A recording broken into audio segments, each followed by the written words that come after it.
Isaías capítulo 14, versículo número 32.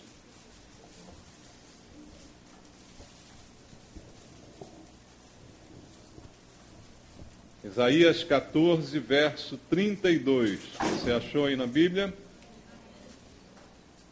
A palavra do Senhor diz assim: que se responderá, pois, aos mensageiros dos gentios, que o Senhor fundou a Sião, e nela encontram refúgio os aflitos do seu povo. Amém. Graças a Deus. Vamos orar. Pai querido, mais uma vez estamos juntos na tua casa, diante da tua palavra, com expectativa em nosso coração de ouvir a voz do Senhor aqui, Pai. Falando conosco, trazendo direção, trazendo verdade que liberta de todo erro, de todo engano. Que assim a tua palavra nos faça essa manhã. Traga limpeza também para a nossa vida, Pai. Ela seja a direção que nós precisamos. Mas para isso, o que queremos e precisamos é ouvir a voz do Senhor. Nenhum de nós está interessado em ouvir os homens com suas filosofias e historinhas, Pai. O que queremos é a palavra do Senhor, aquela que vem diretamente do Senhor para o nosso coração. E todos nós precisamos dela. Eu te peço, junto com os irmãos, fala conosco esta manhã e usa, Senhor, a minha vida como um instrumento nas tuas mãos. Enche-me da unção do Espírito Santo, para que eu possa ser a boca de Deus esta manhã, Pai. Assim te peço isso em nome de Jesus. Amém. Graças a Deus. Podem sentar, queridos. Amados, este versículo do profeta Isaías diz: que se responderá, pois, aos mensageiros dos gentios, que o Senhor fundou a Sião, e nela encontram refúgio os aflitos do seu povo. Deus fundou a Sião. Sião é uma palavra encontrada na Bíblia Sagrada muitas vezes e às vezes designando coisas um pouco diferentes. A origem da palavra é antiga e ela designava a fortaleza dos jebuseus, que depois se tornou a cidade de Davi. Também algumas referências na Bíblia a Sião, como o nome do Monte Moriá, aonde se construiu o templo de Deus e nele foi construído. E também uma designação à própria cidade de Jerusalém, a terra de Israel, e também, às vezes, em alguns versículos, uma referência ao próprio céu, a morada final daqueles que creem em Deus. Este é o significado da palavra Sião. Em outras palavras, podemos dizer que seria um símbolo da presença de Deus, um símbolo da habitação de Deus com os homens. E hoje, como que nós podemos entender este versículo? O Senhor fundou a Sião e nela encontram refúgio os aflitos do seu povo. Eu creio que hoje Sião é a igreja, queridos. É a terra do povo de Deus, é o lugar de refúgio que nós temos da parte do Senhor. A igreja do Senhor pode muito bem representar também Sião nos dias atuais. Há alguns versículos na Bíblia que podem apoiar essa ideia. Queria ler contigo Hebreus, capítulo número 12. Na carta aos Hebreus, capítulo número 12, versículo 22 e versículo 23. Leia junto comigo, Hebreus capítulo 12, versículo 22 e 23. Está escrito assim na palavra de Deus: mas tendes chegado ao monte o quê? Ao monte Sião, e à cidade do Deus vivo, a Jerusalém celestial, e a incontáveis hostes de anjos, e a universal assembleia, e igreja dos primogênitos arrolados nos céus, e a Deus, o juiz de todos, e aos espíritos dos justos aperfeiçoados, esse versículo diz exatamente aquilo que eu falei a você ainda há pouco, né? Sião como um símbolo de Jerusalém, como um símbolo da presença de Deus, e aqui associado à igreja, porque o autor de Hebreus está falando à igreja, e está dizendo àqueles que estão na igreja que vocês chegaram ao Monte Sião, à cidade de Deus, a Jerusalém, a incontáveis hostes e anjos, mas aí ele diz, a universal assembleia. E no versículo 23 define a igreja dos primogênitos arrolados nos céus, né? A igreja, a Sião de Deus para os dias de hoje. A igreja, o lugar aonde encontraremos refúgio, como está escrito na palavra de Deus lá em Isaías. Por isso, queridos, a igreja, ela tem um papel primordial. O Senhor foi quem constituiu a igreja. Foi o Senhor quem criou a igreja.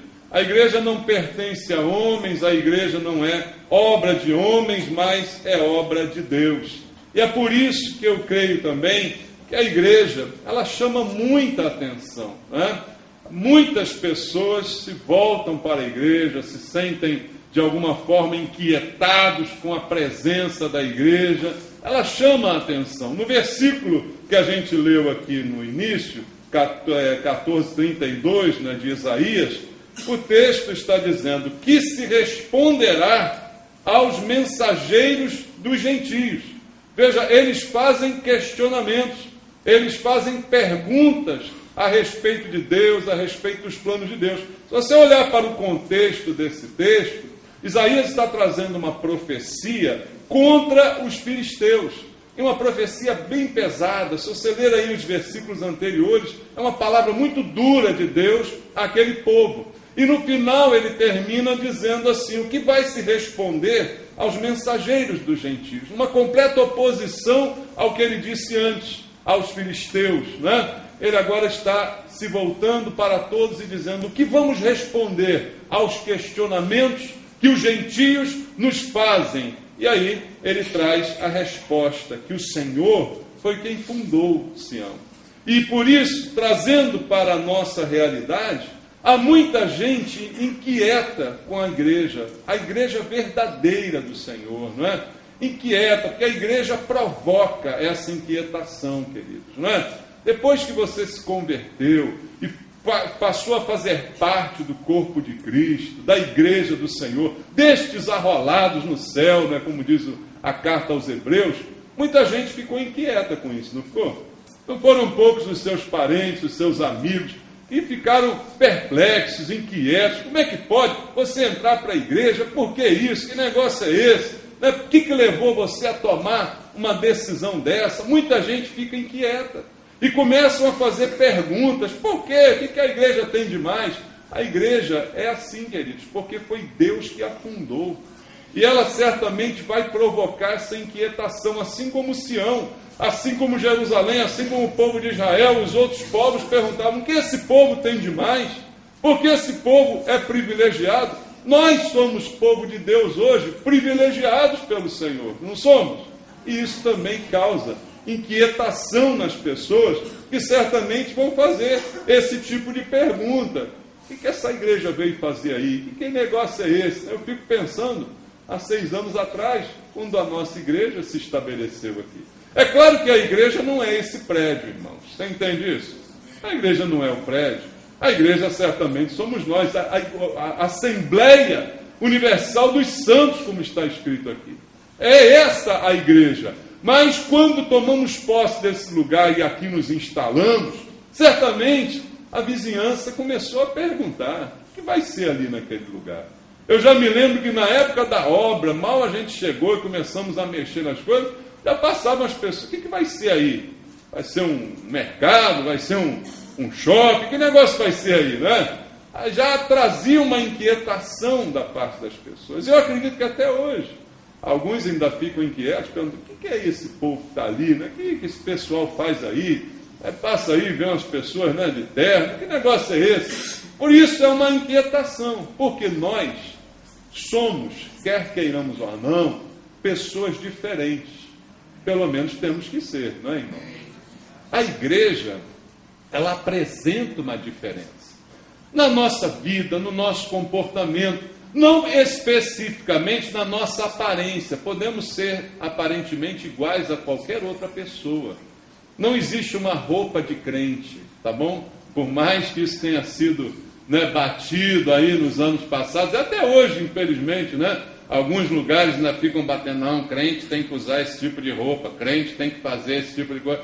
Não, não existe isso.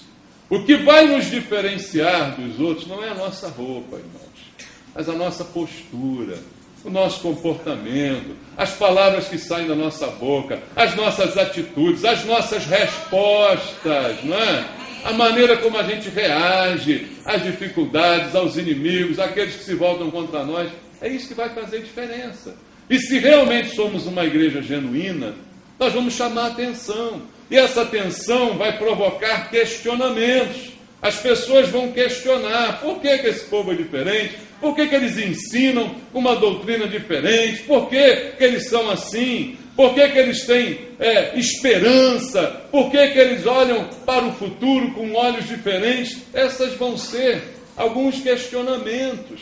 Vão questionar por que eles são privilegiados da parte de Deus, como os gentios certamente questionavam essa eleição de Deus a Israel, não é? E estarão certamente perguntando. Mas o versículo que a gente leu diz: do que se responderá aos mensageiros dos gentios? Nós temos que responder, concorda? Nós não podemos simplesmente deixar de responder. A Bíblia coloca essa responsabilidade sobre nós, irmãos.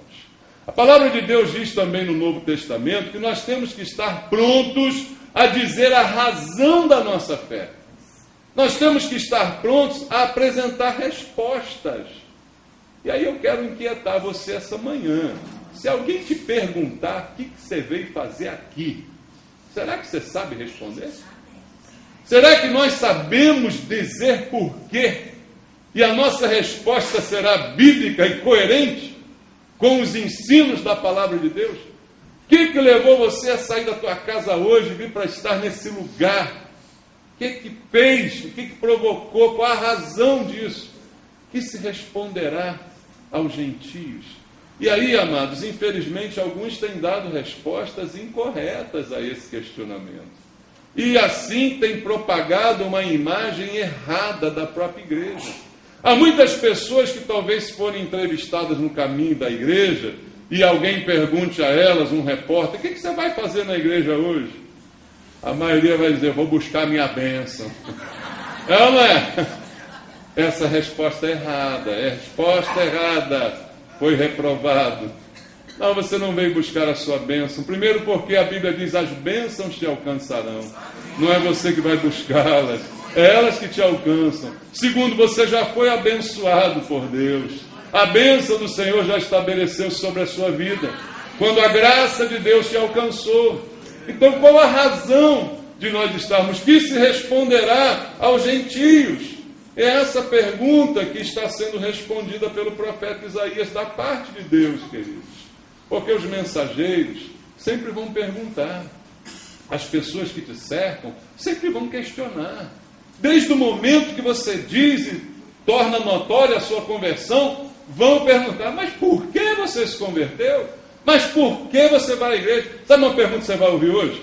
Se você chegar em casa e disser, eu vou à igreja à noite, vão te perguntar, você já foi de manhã, por que você vai ter que ir à noite? Vão perguntar ou não vão? E o que você vai responder? O que você vai responder aos mensageiros dos gentios? Eles estão sempre perguntando. Eles perguntam, por que igreja? Qual a origem da igreja? Por quê? Igreja foi alguma coisa que os homens inventaram, né? E alguns ainda dizem inventaram para ganhar dinheiro. Inventaram para se arrumar. É o que vão questionar. Vão certamente questionar. Mas onde está a resposta? Está na Bíblia. Abra comigo o Salmo 78. Salmo 78, versículo 68 e 69. Salmo 78, 68 e 69. Diz assim: escolheu antes a tribo de Judá, o monte Sião que ele amava, e construiu o seu santuário, durável como os céus e firme como a terra que fundou para sempre. Quem fundou a igreja foi Deus. Ele escolheu, como está escrito aqui. É alvo da escolha e da eleição de Deus, do amor de Deus por nós. Quando te perguntarem qual a origem da igreja, você diz, foi Deus que a fez. Foi Deus que a constituiu. E como diz o texto, veja o versículo 69, para sempre. Fundou para sempre. Deus estabeleceu, e não por um tempo, mas para sempre, eternamente. Sião foi estabelecida por Deus. Alguns vão perguntar qual a história dessa igreja. Vamos ler Salmo 87, versículo 3.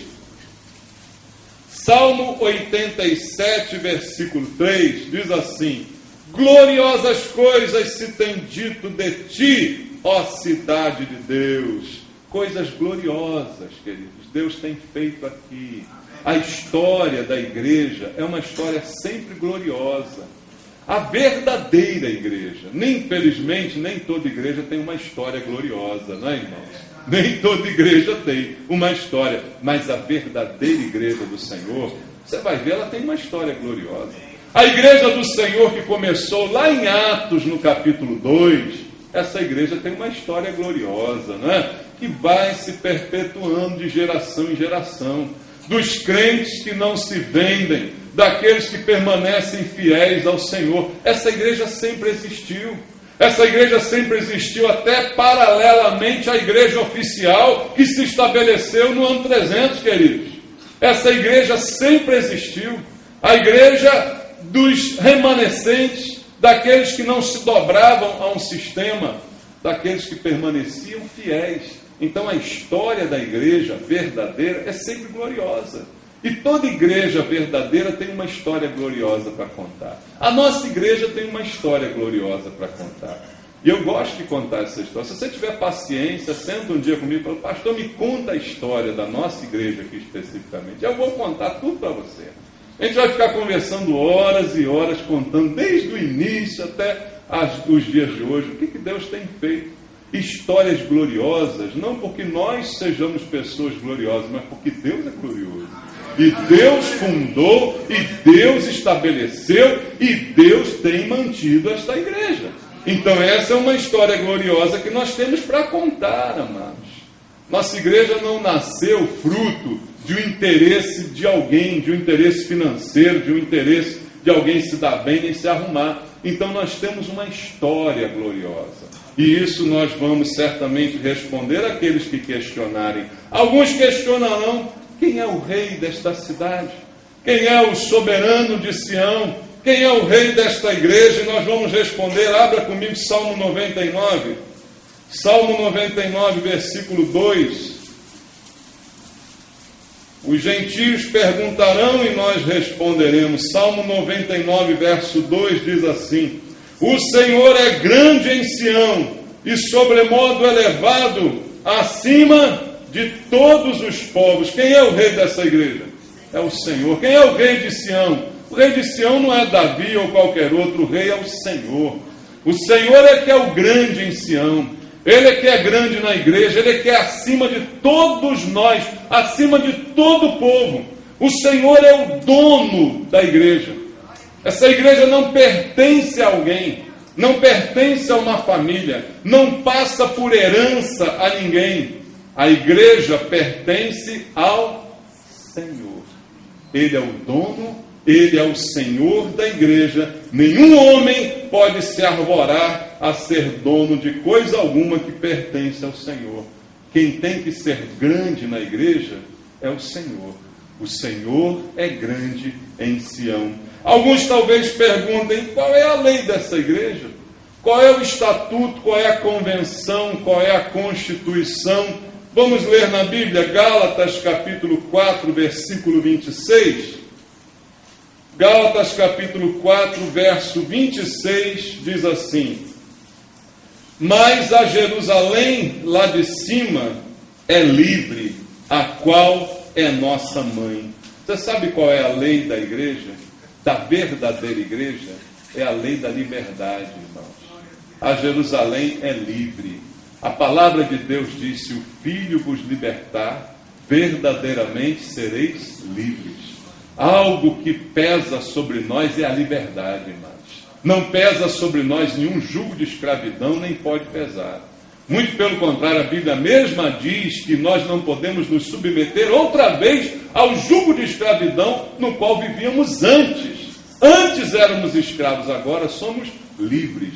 E a lei da igreja é a lei da liberdade. Infelizmente, muita gente tem perguntado e muitos da igreja têm respondido de forma errada.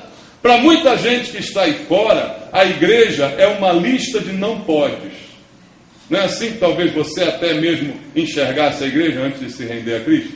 Você olhar para a igreja e dizer assim, se eu entrar para a igreja, eu vou ter uma lista de não podes. Não pode isso, não pode aquilo, não pode, não pode, não pode, não pode, não pode, não pode, não pode, não pode. Não é assim a igreja? Não, não é essa a lei da igreja. A lei da igreja é a lei da liberdade. Mas vamos ler a Bíblia ainda no que diz Tiago, capítulo 1, versículo 25. Tiago, capítulo 1,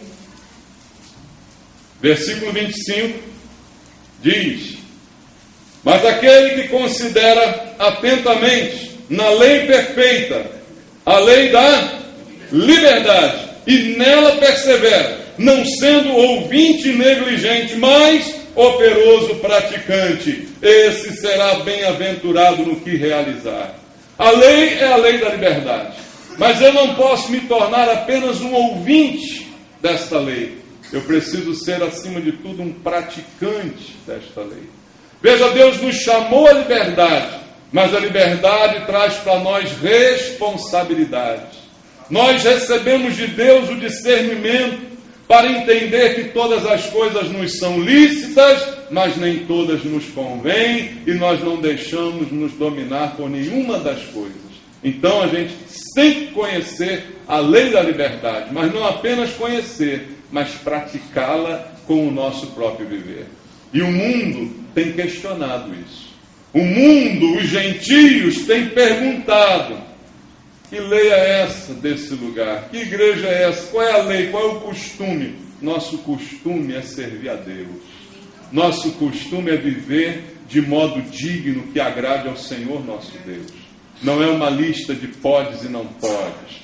Nossa lei é a lei da liberdade, com a qual o Senhor nos instruiu, nos deu discernimento, para que possamos saber muito bem o que convém e o que não convém a nós pela condição de santos separados para o Senhor. Então, essa é a lei da igreja que nós temos que estar prontos a responder.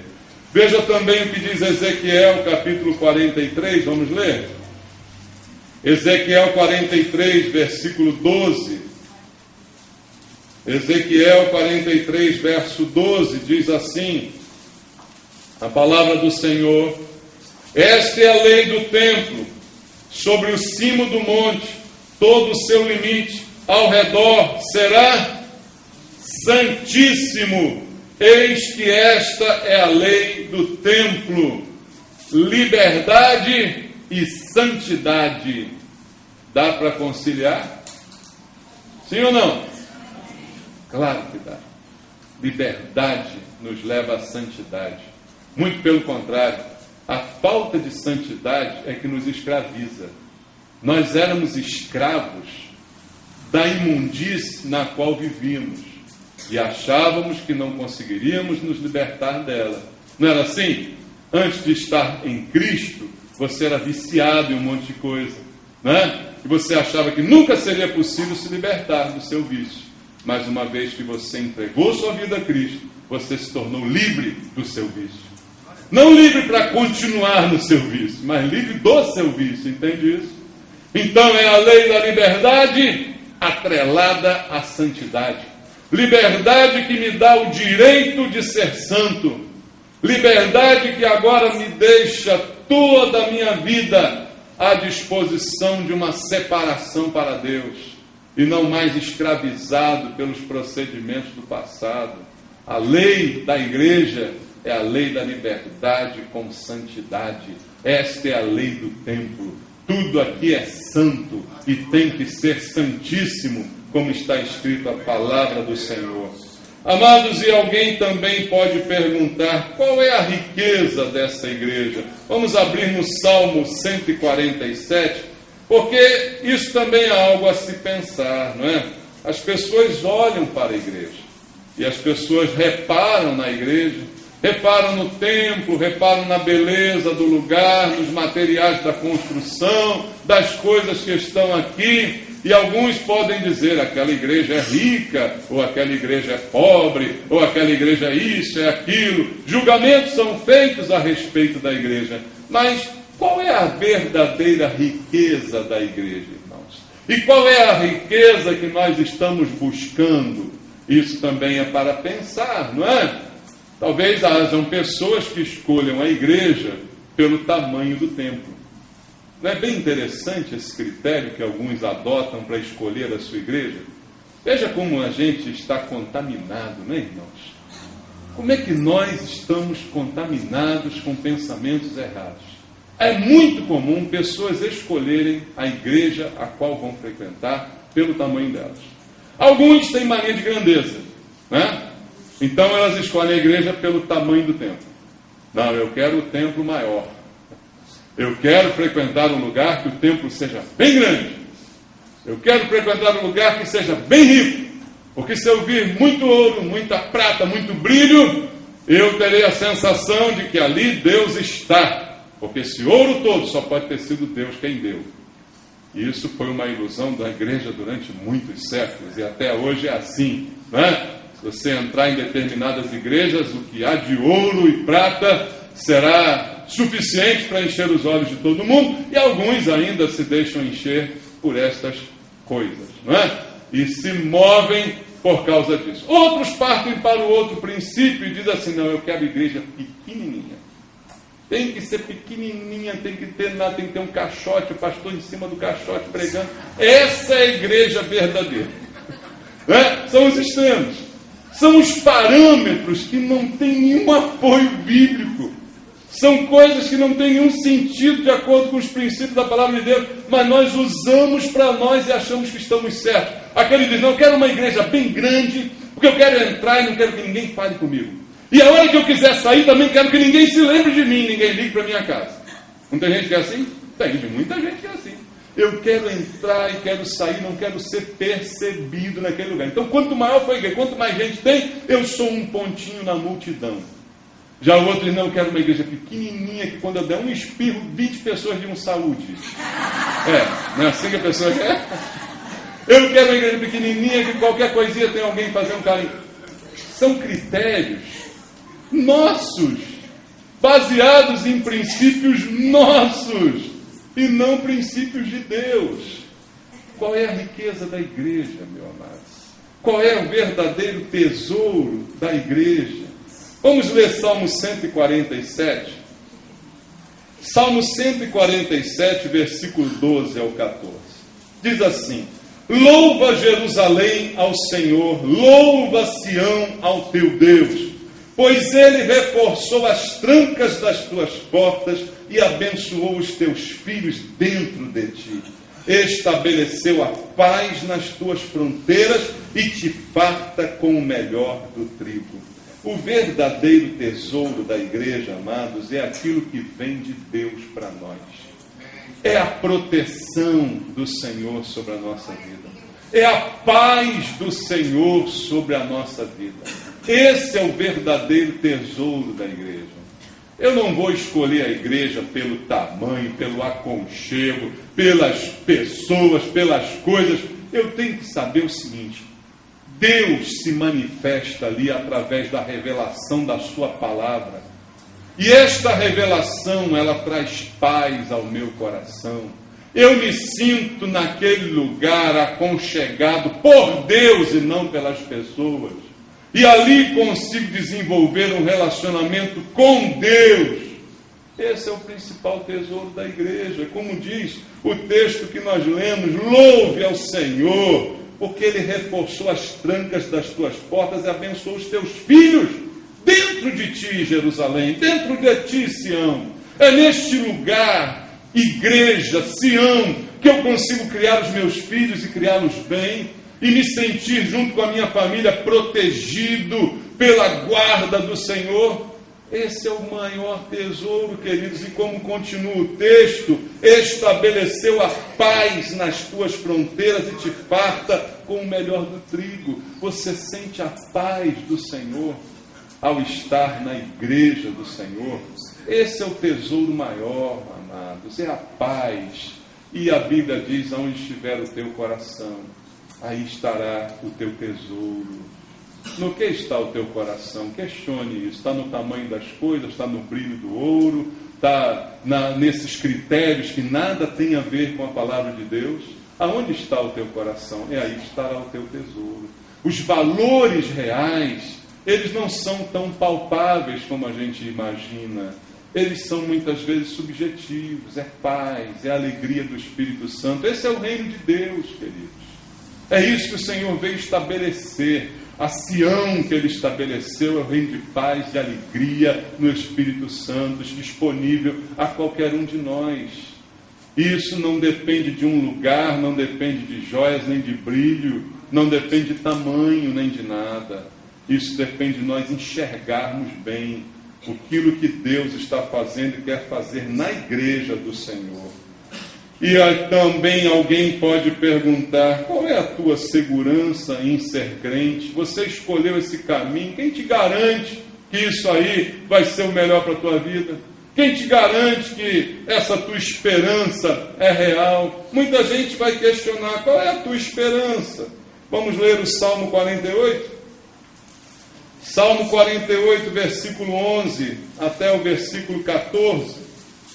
Salmo 48, do 11 ao 14, diz: alegre-se o monte Sião, exultem as filhas de Judá, por causa dos teus juízos. Percorrei a Sião, rodeai-a toda, cantai-lhe as torres, notai bem os seus baluastres, observai os seus palácios, para narrar-lhes as gerações vindouras, que este é Deus, o nosso Deus, para todo sempre. Ele será nosso guia até quando? Até a morte. Nossa esperança está no Senhor. Ele é o dono da igreja e Ele será o nosso guia até a morte. É por Ele que eu me deixarei guiar, conduzir. Ele é que vai dirigir a minha vida. Então a minha esperança, a minha segurança, ela está no Senhor. É nele que eu posso descansar seguro. Você tem que estar pronto a responder, porque os gentios te perguntarão a respeito destas coisas. E que se responderá? É o que diz o profeta Isaías. E qual o futuro da igreja? Qual o futuro de Sião? Leia Salmo 102, versículo 15, até o versículo 18. Salmo número 102, do 15 ao 18, diz assim: todas as nações temerão o nome do Senhor, e todos os reis da terra a sua glória, porque o Senhor edificou quem?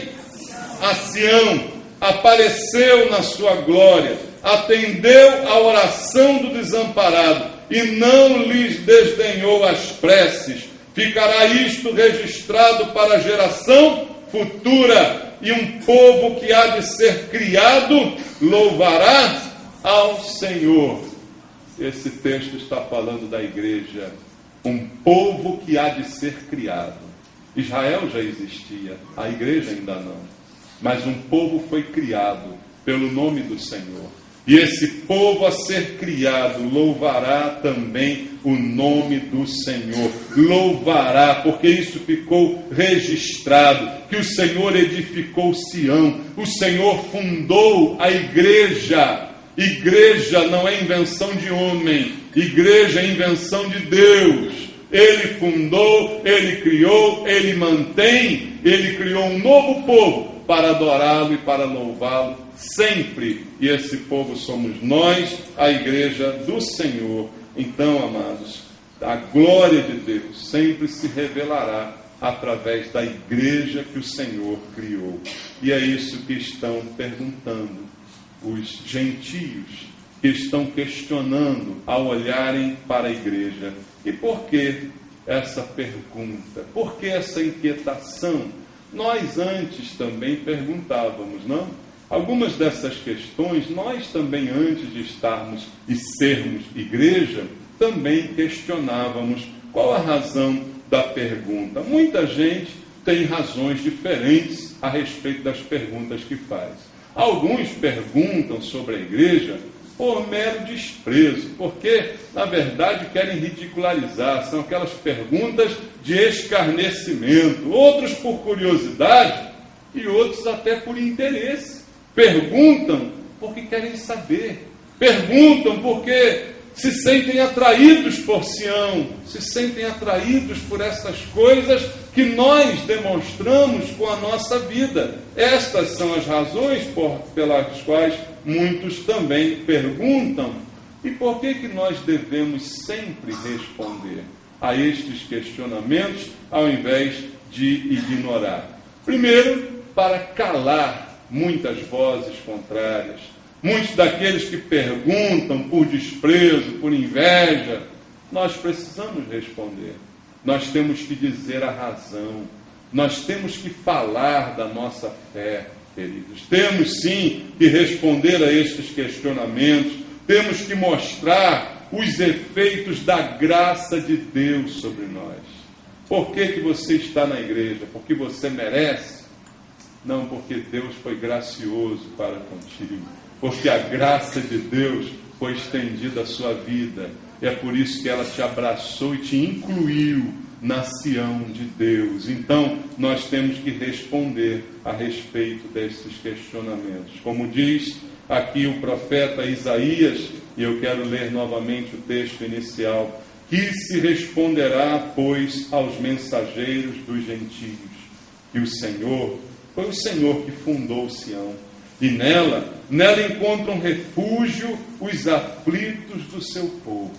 A igreja é um lugar de refúgio para nós, irmãos. Porque a igreja somos nós. Nós somos a igreja do Senhor. Aquele que se torna a igreja é aquele que encontrou o refúgio de Deus para a sua vida. Que encontrou o perdão que ele necessitava. E aí passa a fazer parte e integrar a igreja do Senhor. Então, a nossa resposta a esta pergunta tem que ser sempre precisa, tem que estar sempre na ponta da língua. Você tem que estar sempre pronto a dizer o porquê. A origem da igreja está em Deus, foi o Senhor que a fundou, ela é o local de refúgio para os aflitos e nossa confiança está em Deus, porque Ele é o alicerce da nossa vida. Enquanto os outros confiam em tantas coisas, nós confiamos no Senhor. E essa é a declaração que temos que dar.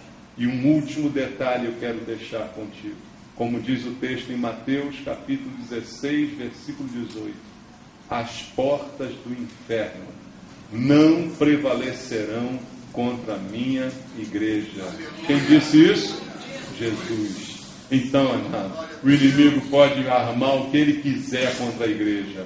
As portas do inferno não prevalecem contra ela. A igreja foi Deus que estabeleceu.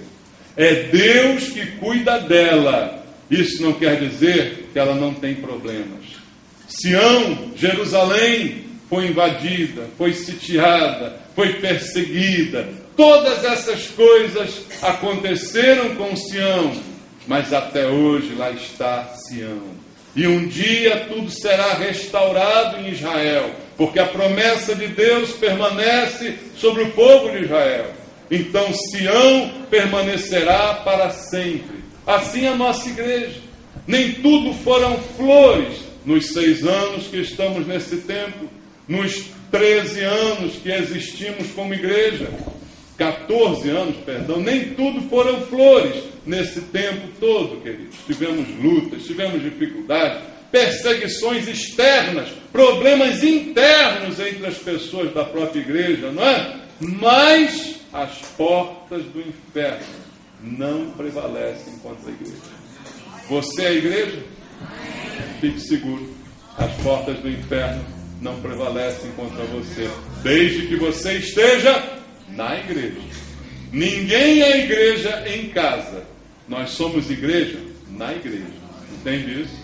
As portas do inferno não prevalecem contra a igreja. E nós temos que ser igreja na igreja e não em casa. 2 ou 3 em nome de Cristo, ali está. A igreja é a reunião de pessoas e não a presença de indivíduos. Não, é a reunião de pessoas. Essas portas do inferno, as lutas que virão, nós venceremos todas elas, em nome de Jesus. Amém? Enquanto formos Sião, a igreja do Deus vivo, o corpo de Cristo, as portas do inferno não prevalecerão contra nós. Te alegra então, Sião. Louve ao Senhor teu Deus, em nome de Jesus. Glória a Deus. Louvado seja o Senhor. Vamos louvar. Aleluia. Glória a Deus. Louvamos, Senhor.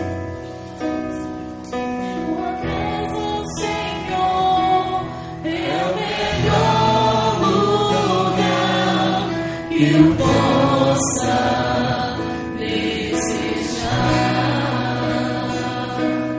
minhas forças emprego e o meu coração a viver perto de ti. A cada passo que dou, sou tua casa da terra, expressando teu poder aos que esperam em ti.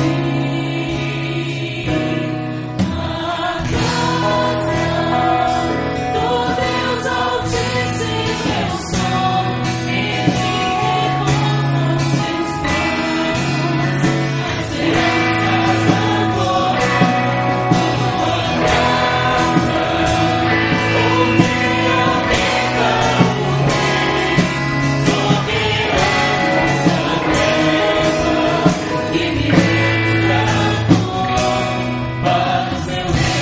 Vamos orar. Senhor, meu Deus, meu Pai, eu quero te agradecer esta manhã pela igreja do Senhor, que o Senhor estabeleceu nesse lugar, pela igreja que somos nós, ó Deus, por tudo aquilo que o Senhor tem feito e por tudo aquilo que o Senhor ainda há de fazer, segundo a tua soberana vontade. Entregamos nas tuas mãos a nossa vida, Pai. Como igreja do Senhor, queremos servir ao Senhor com alegria. Queremos ser instrumentos nas tuas mãos.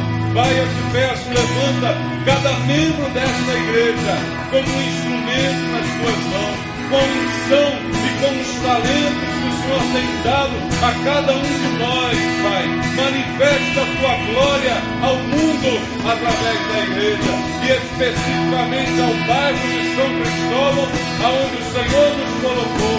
Que cada um de nós aqui faça a tua vontade, ó Pai, e responda aos questionamentos do povo ao nosso redor, e que nós estejamos prontos para dizer que o Senhor é o nosso Rei, o Senhor da nossa vida, o Senhor da igreja, o dono de todas as coisas, e ao Senhor apenas louvamos, Pai. Abençoa o teu povo nesse lugar.